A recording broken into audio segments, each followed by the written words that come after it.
आप देख रहे हैं सच की राह न्यूज, खबर भी असर भी। चांदसा तकिया मस्जिद विवाद पर पुलिस प्रशासन की सतर्कता से टला तनाव, कोर्ट के निर्णय को मानने पर बनी सहमति। फतेहपुर सदर कोतवाली क्षेत्र स्थित चांदसा तकिया मस्जिद में रविवार को संभावित विवाद की सूचना मिलते ही पुलिस और प्रशासनिक अमला तत्काल मौके पर पहुंच गया।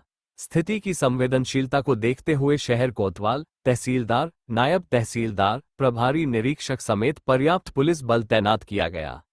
अधिकारियों ने मौके का निरीक्षण कर दोनों पक्षों से अलग अलग वार्ता की और शांति एवं सौहार्द बनाए रखने की अपील की। बैठक के दौरान मस्जिद प्रबंधन समिति के अध्यक्ष सहित दोनों पक्षों के जिम्मेदार लोगों ने प्रशासन के समक्ष अपनी अपनी बातें रखी। वार्ता के उपरांत इस बात पर सहमति बनी कि मामला न्यायालय में विचाराधीन है, इसलिए जो भी निर्णय न्यायालय द्वारा दिया जाएगा उसे सभी पक्ष स्वीकार करेंगे और उसका सम्मान करेंगे। पुलिस प्रशासन की सक्रियता और सूझबूझ के चलते पूरा घटनाक्रम शांतिपूर्ण ढंग से संपन्न हुआ तथा किसी भी प्रकार की अप्रिय स्थिति उत्पन्न नहीं होने दी गई। एहतियात के तौर पर क्षेत्र में पुलिस बल की तैनाती जारी रखी गई और संवेदनशील स्थानों पर निगरानी बढ़ा दी गई। प्रशासन ने स्पष्ट किया कि किसी भी विवाद का समाधान कानून के दायरे में ही किया जाएगा। साथ ही नागरिकों से अपील की गई कि वे किसी भी प्रकार की अफवाह पर ध्यान न दें तथा भ्रामक सूचना मिलने पर तत्काल पुलिस या प्रशासन को सूचित करें। अधिकारियों ने दोहराया कि जिले में शांति, सौहार्द और कानून व्यवस्था बनाए रखना प्रशासन की सर्वोच्च प्राथमिकता है। दरअसल मामला ये था कि हम लोगों की एक टीम बनाई थी, सरकार ने बनाई थी, जिसमें 7 आदमी थे और उन 7 आदमियों के देख रेख में ये कार होने थे।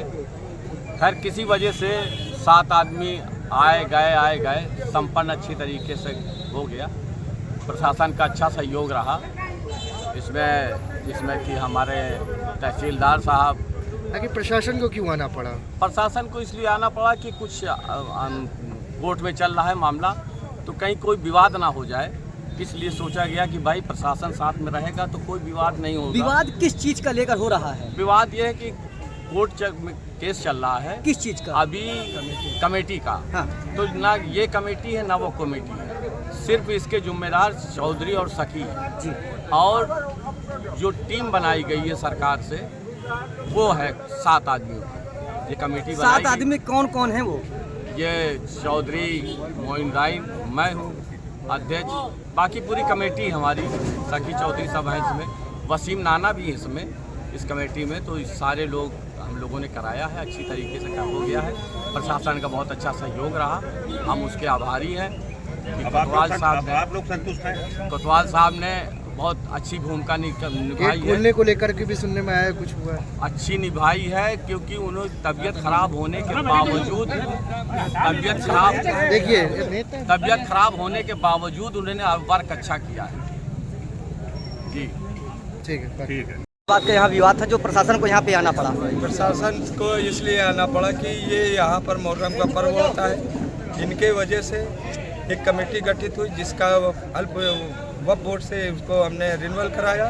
उसके बाद इन्होंने एलिगेशन लगा दिया स्टे, फिर उसको हमने ब्रैकेट करा लिया। अब जुडिशियरी में हमारी उनकी ये मुआहदा तय हुआ था कि त्यौहार पर वो दोनों जन आपसी समझौते के तहत मना ले और इसको पूरा कर ले, जिससे प्रशासन का सहयोग बहुत था। उनकी पैनी निगाह थी, जिसमें कोतवाल साहब और एसडीएम साहिबा और तहसीलदार साहब का विशेष योगदान था। आज के दिन यहाँ पर से फूल माला कटते हैं और करबला जाते हैं। सुबह से इनसे बुला रहे थे, फ़ोन कर रहे थे, मिन्नतें की और ये नहीं आ रहे थे। अंत में हमें प्रशासन का सहयोग लेना पड़ा, जिससे कि आज ये बाबा का काम प्रकरण पूरा हुआ और वो लोग इस प्रकरण में मुहर्रमदारी में पूरी तरीके से कहीं पर नज़र नहीं आए और मुहर्रमदारी में ये खलल भी डालना चाहते थे, जिससे इनकी नाकामयाबी हो गई। ये करम बाबा का है, उसमें हमारा कोई रोल नहीं, बाबा का मेन रोल है। और हमारी क्या बात हुई थी जी? कोतवाली में आपके पूर्व में क्या बात हुई थी? कोतवाली में अभी हमारी बात ये हुई कि हमने ये कहा कि साहब अपनी निगाहों के सामने इस प्रकरण को पूरा करा दें, जिससे कि कोई भी अराजक तत्व इसमें कोई भी आत्मघाती न कर सके और किसी तरह की अराजकता न फैले। इसलिए जी आप संतुष्ट हैं? जी, मैं प्रशासन से पूरी तरीके से संतुष्ट हूँ। उससे कोई मतलब नहीं, इनके कहने से कुछ नहीं होता। एलिगेशन में चोरी का इल्ज़ाम भी लगाया, वो कोर्ट ने इसके एलिगेशन को खारिज कर दिया और हमारे पास स्टे के कागज़ है जिससे ये इस परिषद का मुझे मेरी कमेटी को बहाल कर दिया गया है। उसकी प्रतिलिपि मेरे पास है। मैं निकालूं?